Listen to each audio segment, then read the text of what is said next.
A herança e a pontuação. Um homem rico agonizava em seu leito de morte. Pressentindo que o fim estava próximo, pediu papel e caneta e escreveu: deixe meus bens a minha irmã, não a meu sobrinho, jamais será paga a conta do padeiro, nada dou aos pobres. Mas morreu antes de fazer a pontuação. Para quem o falecido deixou a sua fortuna? Eram 4 concorrentes à fortuna do falecido. Vamos ver como cada um pontuou esse texto? Vamos lá. O sobrinho fez a seguinte pontuação: deixe meus bens a minha irmã? Não, a meu sobrinho. Jamais será paga a conta do padeiro, nada dou aos pobres. Já a irmã chegou em seguida e pontuou assim: deixo meus bens a minha irmã, não a meu sobrinho. Jamais será paga a conta do padeiro, nada dou aos pobres. Aí o padeiro pediu a cópia do original, puxou a brasa para a sardinha dele e escreveu: deixo meus bens a minha irmã? Não. A meu sobrinho? Jamais. Será paga a conta do padeiro, nada dou aos pobres. Aí chegaram os descamisados e escreveram: deixo meus bens a minha irmã? Não. A meu sobrinho? Jamais. Será paga a conta do padeiro? Nada. Dou aos pobres. Qual é a moral disso aqui? Deixa eu tirar a cadeira aqui que ela está atrapalhando. A moral é: a vida pode ser interpretada e vivida de diversas maneiras. Nós é que fazemos a pontuação, e isso faz toda a diferença. Como você tem pontuado a sua vida? Será que você tem pontuado de uma maneira que é favorável à sua família? Esse foi um insight que Deus me deu para compartilhar com você hoje. Eu quero pensar com você em como nós devemos pontuar a nossa família. E eu quero mostrar uma família bíblica e fazer um paralelo da forma como pontuaram sua família e a forma como poderiam pontuar a sua família. E dessa maneira eu espero que cada um de nós saia daqui pontuando a nossa história de uma maneira que a nossa família seja profundamente abençoada. Amém? Qual é a primeira pontuação que nós temos? Mostra para a gente. É a vírgula. O que é a vírgula? Ela assinala uma pequena pausa. Toda vez que você vai fazer uma leitura e tem uma vírgula, tem uma pausa ali no texto. Sabe, a família tem momentos que precisa de pequenas pausas para refletir na sua unidade, para refletir nos papéis de cada um, para refletir nos sentimentos que estão no ambiente, para refletir nos valores que cada um possui. Existem momentos que nós precisamos de pequenas pausas para rever como está sendo a nossa família. É por isso que Deus estipulou o sábado, um dia para descanso. Descanso não significa esquecer de tudo. Descanso significa você ter um tempo para reflexão, um tempo para pensar, um tempo para se planejar, um tempo para analisar se você está sendo o pai que deveria, a mãe que deveria, o filho que deveria, o irmão que deveria, um tempo para pensar se você está conseguindo transparecer os sentimentos que deveria transparecer. Esse é um tempo fundamental, pequenas pausas, mas infelizmente muita gente não para, é um corre-corre tão grande, e quando está com aquele celular na mão, e fala assim: não, final de semana eu fico em casa, eu dou tempo à minha família. Você dá tempo, mas não dá atenção. Você está e não está. Tem gente que não dá atenção para a família, nem comendo. Está comendo e ó, sim ou não? Então, tem uma equação que só combinada funciona: tempo com atenção. Tempo sem atenção é a mesma coisa que não dá tempo nenhum. E nós não estamos entendendo muitas vezes que a família precisa de pequenas pausas para esse tempo de convivência e de reflexão. Cada um vivia para um lado, cada um vivia a sua vida. O tempo, o resumo da história da família é: cada um vive a sua vida. E na sua casa é diferente? Ou será que na nossa casa cada filho vai para um quarto, tranca a porta, liga a sua televisão, acessa a sua internet e cada um vive a sua vida do jeito que acha melhor? E quando sai do quarto, já é tchau gente, para ir para os seus compromissos e para os seus objetivos. Nós precisamos de pequenas pausas para refletir se a nossa casa vai ser uma casa que vai prosperar ou desse jeito ela vai acabar sendo destruída. Segunda pontuação, qual é? É o ponto e vírgula. Emprega-se o ponto e vírgula normalmente para separar orações coordenadas, muito longas. É pausa maior.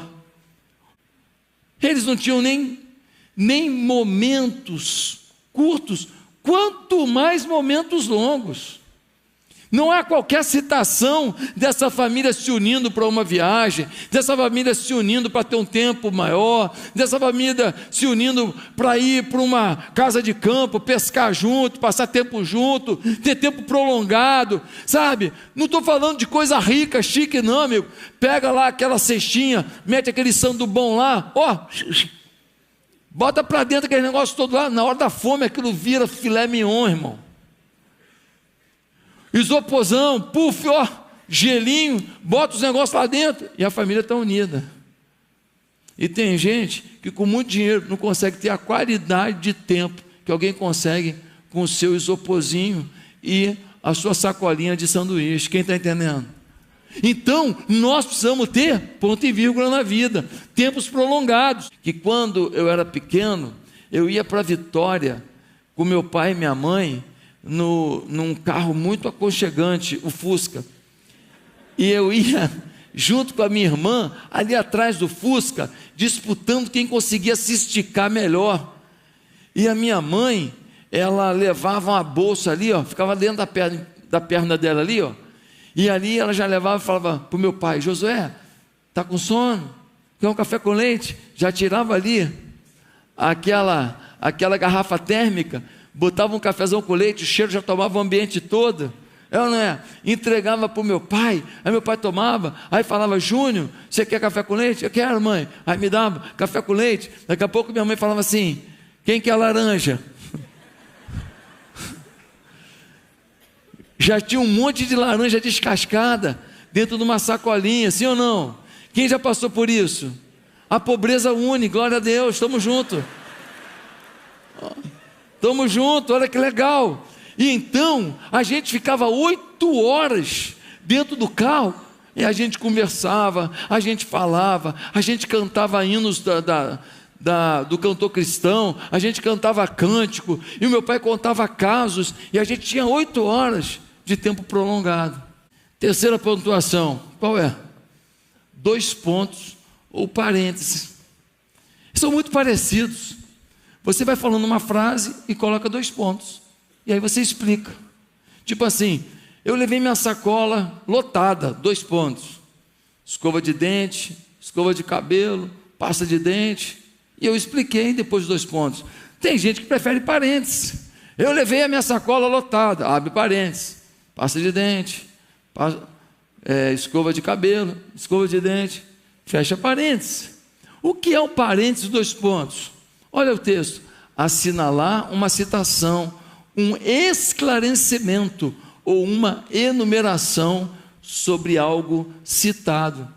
Muitas famílias, às vezes, não têm explicações. Muitas famílias não têm 2 pontos, não têm parênteses. Nós dizemos não mas não mostramos por que dizemos não. Nós falamos para um filho, para uma filha, não pode, mas não explicamos por que não pode. O marido fala para a esposa, vamos sair esse final de semana? E ela fala, não. Por quê? Porque eu não quero. Por quê? Porque não estou afim. Mas não se explica um motivo real para aquilo estar acontecendo. Nós precisamos de 2 pontos, de explicar com respeito e amor os nossos posicionamentos. Há muitos anos atrás, eu saí de um debate na Rádio Melodia, e uma pessoa me ouviu naquele debate, e ela ligou para a igreja e marcou uma conversa comigo. A gente chama de gabinete isso. Eu fui atender aquela mulher, ela chegou no gabinete e falou para mim assim, pastor, tudo bom? Eu falei, tudo bem. Eu falei, você me conhece de onde? Ele falou, da rádio. Eu falei, opa, que legal. Pastor, eu vim aqui para conversar com o senhor, porque eu vou me separar, eu vou me divorciar. Eu falei, é mesmo? Você vai divorciar. Então você vem aqui, porque você não quer divorciar, você quer alguma ajuda e tal? Não, eu vim aqui só para comunicar. Comunicar. Falei, tá, e o que você não falou com o seu pastor? Ela falou, não, porque eu não queria envolver o meu pastor nisso, fiquei um pouco acanhada, tudo, então eu resolvi falar com o senhor, porque eu gosto muito do senhor, eu escuto o senhor na rádio. Tá bom. Então vamos lá, deixa eu tentar entender, por que você quer divorciar? Porque eu não quero mais. Você não quer divorciar porque você não quer mais o casamento. Mas qual o motivo? Não, porque eu não quero mais. Eu falei, vem cá, deixa eu tentar entender melhor. Teu marido te bate? Não, pastor, que isso, nunca. Teu marido é trabalhador? Nossa, muito trabalhador. Teu marido é pão duro, né? Ele não te dá nada, maior jogo difícil para até fazer uma unha. Não, lá em casa não tem problema com isso não. Generoso. Falei, então já sei, ele deve tratar mal os seus filhos. Não, paizão. Falei, ele não é homem de Deus, né? Ele não leva Deus para casa. É isso? Não, pastor, um homem de Deus. Falei, minha filha, segura, tem falta no mercado. Você está de brincadeira. Pega esse homem que tem uma fila querendo esse negócio aí. Não, mas eu não quero mais. O Espírito Santo me incomodou e eu fiz uma coisa que eu não faço frequentemente, não fique preocupado de eu fazer com você. Eu dei um tapa na mesa e falei assim, agora vem aqui falar o que você queria me falar. Quando eu falei isso, ela começou a chorar. Entrou em prantos. Eu falei, agora que você se desarmou, fala. O que você não queria contar para o seu pastor, porque você tinha vergonha. E ela falou, pastor, o meu avô abusava de mim dos 6 até os 12 anos. Minha mãe saía para trabalhar, meu avô ia lá para casa e abusava de mim. Quando eu fiz 12 anos, perto dos 12 anos, o meu avô foi lá para casa, eu estava com uma camisolinha nova que a minha mãe deu, ele tentou me agarrar, eu corri, ele segurou na minha camisola, rasgou a camisola, mas eu consegui me esconder no quarto. E aí, quando a minha mãe chegou, eu já tinha pego aquela camisola e joguei embaixo da cama. E o primeiro lugar que a minha mãe foi pegar não sei o que, foi embaixo da cama. E ela viu a camisola. E ela falou, o que é isso, essa camisola rasgada? E o meu avô tinha falado que ia matar todo mundo se eu contasse o que ele estava fazendo comigo. E eu falei que eu não gostei da camisola, por isso que eu joguei ali. A minha mãe me deu a maior surra da minha vida, eu nunca apanhei tanto. Eu fiquei toda marcada, pastor. Falei, tá, e o que isso tem a ver com o seu marido? Ela falou, pois é, a minha vida estava indo bem. Eu falei, vocês tinham vida sexual, vida boa, tudo tranquilo, legal, tudo, pastor. E aí, o que aconteceu? Ela disse, a gente namorou, noivou, casou, vida normal, mas um belo dia, anos e anos depois, quando meu marido me tocou, eu vi meu avô. Eu não sei o que aconteceu. Quando ele chegava perto de mim, a figura que eu via era do meu avô. Quando ele falava que queria ter relacionamento comigo, eu lembrava de cada cena que eu tive com o meu avô. Falei, então você quer sair do casamento? Porque você não quer mais se relacionar com seu marido, né? É, pastor. Um casamento estava acabando, por quê? Porque não tinha 2 pontos, não tinha explicação. O marido estava se sentindo o quê? Desprezado. O marido chegou a falar para ela, você arrumou um homem na rua. O marido já estava achando que estava sendo traído. Por quê? Porque ela não conseguia revelar o que estava vivendo, os seus conflitos, as suas dores. O Jacó se sentia desprezado pelo pai.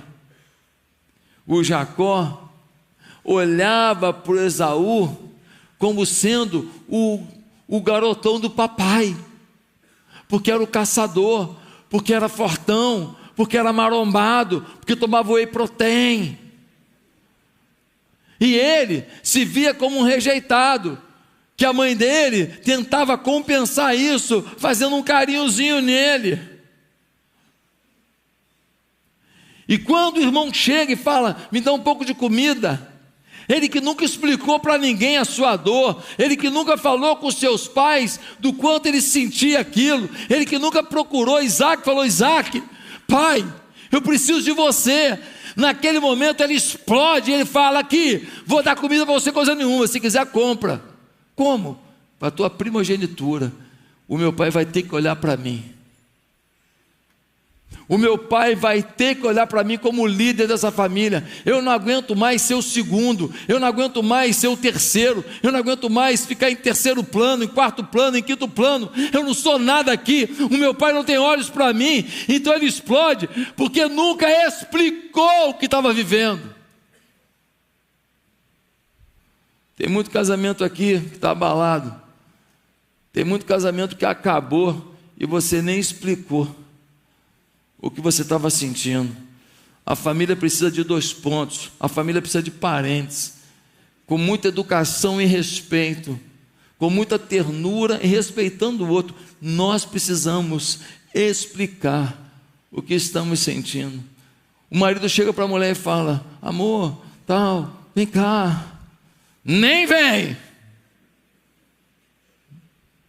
Mas por que não?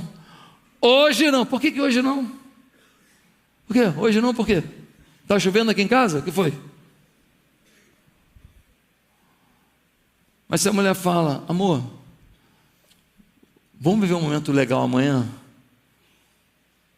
Hoje eu tive um dia difícil com a minha mãe, a gente discutiu, eu queria até que você me aconselhasse sobre isso, mas amanhã eu prometo. Deixa comigo amanhã. Não é legal? Não ajuda a entender, mas se a gente não explica, a sensação que dá é o quê? Desprezo, falta de amor, falta de carinho, falta de consideração, raiva e muitas vezes vontade de se vingar. Mas tem mais uma pontuação importante. Qual é a próxima? Ponto de interrogação. Emprega-se no fim de uma frase interrogativa, assinalando uma pergunta direta. Você vai passar no vestibular e ainda vai saber como viver em família, hein? A interrogação é para quê? Para perguntar. Na família, a gente não tem feito as perguntas que precisam ser feitas. Tem muita coisa que a gente não pergunta, sabe por quê? Porque a gente não quer ouvir a resposta.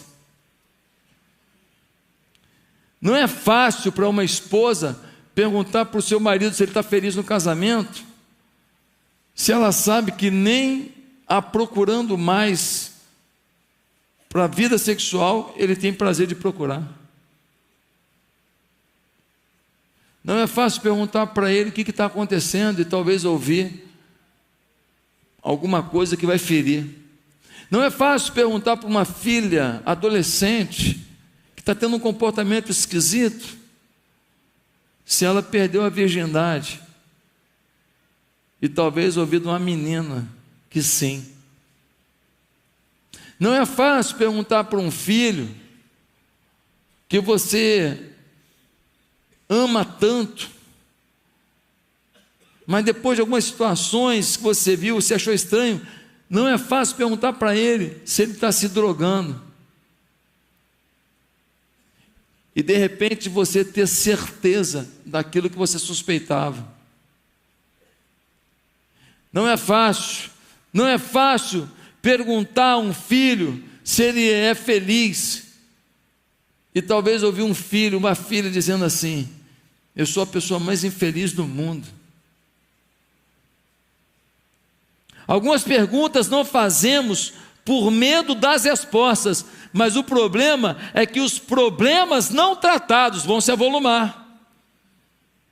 A resposta que eu não quero ouvir hoje, vou ouvir uma pior amanhã. Algumas perguntas podem exigir de nós a necessidade de pedir perdão. Então, como não estamos dispostos a pedir perdão, preferimos não perguntar. A mulher está magoada, o cara sabe disso. O que ele faz? E aí, tudo bem? Fingindo que nada aconteceu, vamos tocar a vida, não vamos falar daquele assunto não, vamos só bater um papinho aqui, para ver se ela esquece aquilo. Por quê? Porque se ela falar assim: claro que eu estou chateado, olha o que você falou para mim ontem.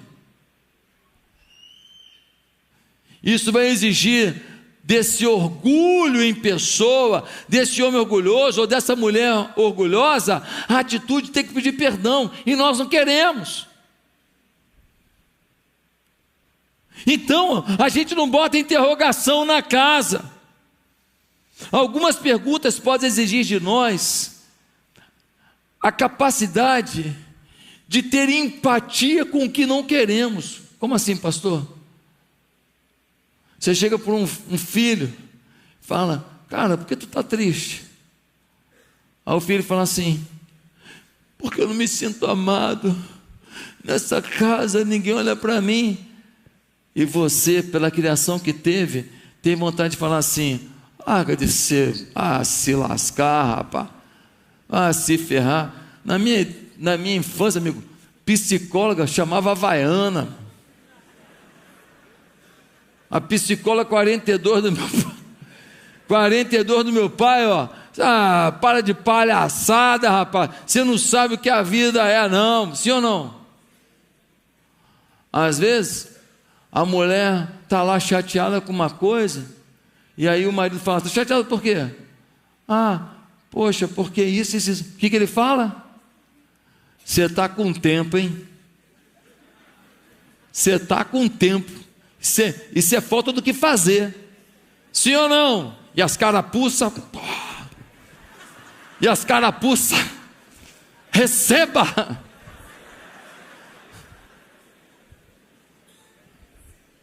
Sim ou não?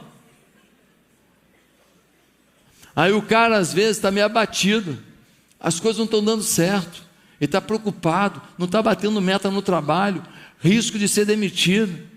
Aí a mulher fala assim: ô fulano, você está amuado? Não, é porque não estou indo bem lá no trabalho, eu não sei se vai. O que a mulher fala? Larga de ser frouxo, rapaz. Você é que nem seu pai, rapaz, aquele calça suja, rapaz, você é um Zé Mané, rapaz. Tomar vergonha nessa cara, seja homem. Sim ou não? Sim ou não? E o pior quando compara, e o marido da fulana, aquela desgraçada, foi promovido e você com medo de ser demitido, toma vergonha nessa tua cara, sim ou não? Sim ou não? E a gente fere as pessoas que a gente diz que ama. E a gente não ajuda, porque certas perguntas vão exigir da gente empatia. Filho, o que está acontecendo? Eu não me sinto amado, tal. Filho, eu não sabia que você estava se sentindo assim. Calma aí, cara, vamos conversar, porque talvez eu não tenha me expressado para você como eu deveria. Por que você está se sentindo assim? Responde para mim.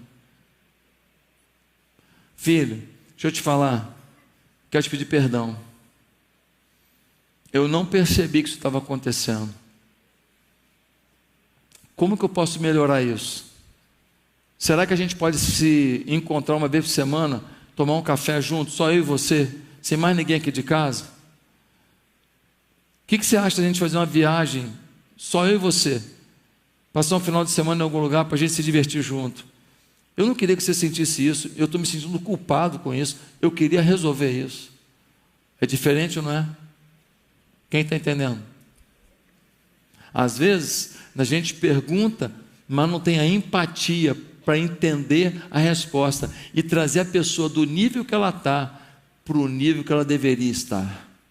Na casa de Isaac e Rebeca, não tem pergunta. O Jacó não fala com Esaú, o Esaú não fala com Jacó. Ninguém pergunta, cara, por que tu fica só na tenda? Ninguém pergunta, por que você só fica no campo? O pai, o Isaac, não fala nada com a mãe sobre o que pretende fazer. Quando ele foi abençoar o filho mais velho, ele falou só com o filho, nem falou: oi Rebeca, hoje eu vou abençoar o nosso filho Esaú como chefe do clã, a unção da primogenitura. Fala nada, ninguém pergunta nada. É uma família que ninguém está preocupado em saber o que o outro pensa.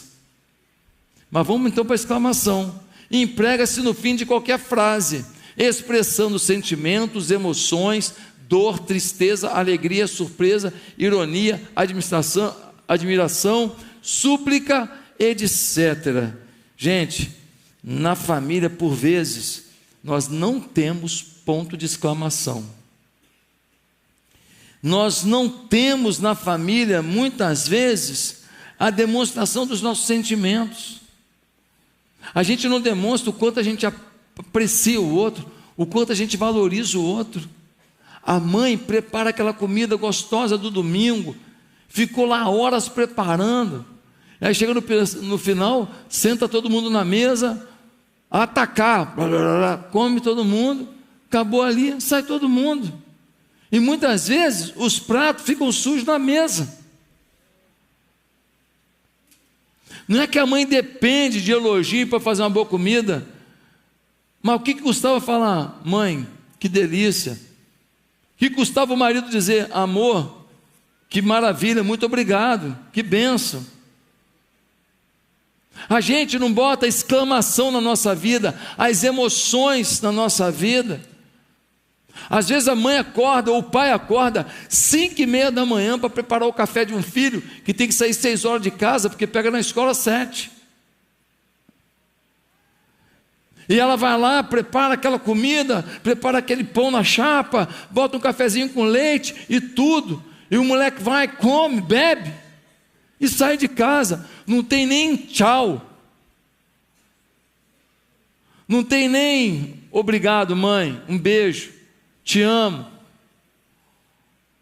Nós não colocamos exclamação na nossa vida. O marido sai para trabalhar, o cara tomou um monte de pancada no dia, o patrão dele falou um monte, que deu vontade de dar um soco dentro da cara do patrão, se segurou para não perder o emprego. Ele chega em casa e a mulher fala assim: vai sentando aí, que eu tenho que te contar o que os catarrentos fizeram hoje. Sim ou não? Aí ele fala: agora não. Ela fala: agora sim. Sim ou não? Então, gente, nós quando colocamos exclamação, às vezes, só colocamos exclamação nas coisas ruins. A gente não coloca exclamação, essa expressão de sentimento nas coisas boas. E quando você só coloca exclamação nas coisas ruins, você não tem força para valorizar as coisas boas. Você inibe os sonhos, você deprime o relacionamento. Nós temos mania de botar exclamação só no ruim, comida ruim, que nota ruim, sua família é uma desgraça. Nós não entendemos ainda que nós precisamos botar muita exclamação nas coisas boas, para que a gente se sinta mais forte, para superar as coisas ruins. Você nunca vai viver tudo que você deveria viver de excelência, se as coisas ruins, você dá um charme para elas, você bota a exclamação nelas, e não bota exclamação nos gestos que valem a pena. Mas em último lugar, qual é a próxima pontuação? O ponto é usado no fim de uma frase declarativa. Quando eu digo alguma coisa, concluí o pensamento, ponto. E quando eu concluo um texto inteiro, eu boto o ponto final. Na família, tem coisa que a gente tem que botar ponto final. Grito dentro de casa, fulano. Nós não vamos poder viver no grito. Nós não vamos poder disputar quem grita mais alto, não. Vamos combinar uma coisa? Quando a gente discordar, vamos falar num nível que todo mundo se entenda? Vamos colocar um ponto final nessa forma de agir? Vamos estipular que quem grita mais alto já perdeu a conversa? Porque esse grito um dia vira o fim de um casamento. Esse grito um dia vira o fim de uma relação, vira uma atitude impensada. Há coisas na família que nós temos que botar ponto, e algumas coisas nós temos que botar ponto final. Na casa de Isaac e de Rebeca, tinha um filho preterido, Jacó, e ninguém botou ponto final nisso, falando: ô Isaac, você tem 2 filhos, cara, você é doido. Naquela casa tinha uma mulher chateada, porque Rebeca, um texto anterior a esse, sabe o que aconteceu? Ela estava no lugar, os homens do lugar olharam para ela e perguntaram para o Isaac: vem cá, essa Rebeca aí é sua irmã? É sua mulher? Com medo de morrer, ele falou assim: não, é minha irmã. E ela correu o risco de ser violentada pelos homens da cidade. Ela nunca se esqueceu disso. Pastor, a Bíblia diz isso? Não precisa dizer. Qual a mulher que vai esquecer de um dia o seu marido, que deveria proteger, colocou-a numa situação de poder ser vulnerada por homens de uma cidade esquisita, estrangeira, que ela não conhecia? Mas Rebeca também não procurou o seu marido e falou: que decepção. A Bíblia não diz que ela chegou e botou um ponto final naquela dor, dizendo: olha, você errou, eu queria que você se redimisse, que você pedisse perdão por isso, porque eu não aguento mais lembrar disso. Sabe qual foi o fim dessa família que não botou ponto final nas suas dores? A mãe ajudou o filho mais novo a trair o pai. Ela fala para o filho mais novo que ela amava, Jacó: foge, que quando ficar mais tranquilo aqui, eu te aviso. Sabe quando ficou mais tranquilo? Nunca. Aquela mãe nunca mais viu o seu filho Jacó. Ela morre sem ver o seu filho, que ficou muitos anos fora de casa. Quando Jacó volta para a sua região, ele volta com medo de Esaú, e ele encontra Esaú. Esaú perdoa ele, mas foi tanta distância que eles não conseguem conviver. Sabe quando que eles vão se encontrar? No dia do enterro do pai. Que nem muitas famílias aqui, que as pessoas só vão se encontrar no dia que alguém morrer. Será que é a sua casa? Será que é na sua família? Eu quero concluir dizendo para você: que tal pontuar sua família hoje e viver um novo tempo? Que tal colocar as vírgulas, as pausas prolongadas? Que tal fazer as perguntas com capacidade de ouvir até o que não quer, mas para ajudar a tratar o que precisa ser tratado? Que tal colocar exclamações nas coisas positivas e tirar um pouco das exclamações das coisas negativas para equilibrar esse relacionamento? Que tal botar ponto final nas coisas que atrapalham o amor, a alegria e a paz dentro de casa? Quero concluir dizendo uma coisa para você. Jesus põe um ponto final em cada interrogação que você tem. Jesus põe um ponto final em cada exclamação de dor, de feridas da sua casa.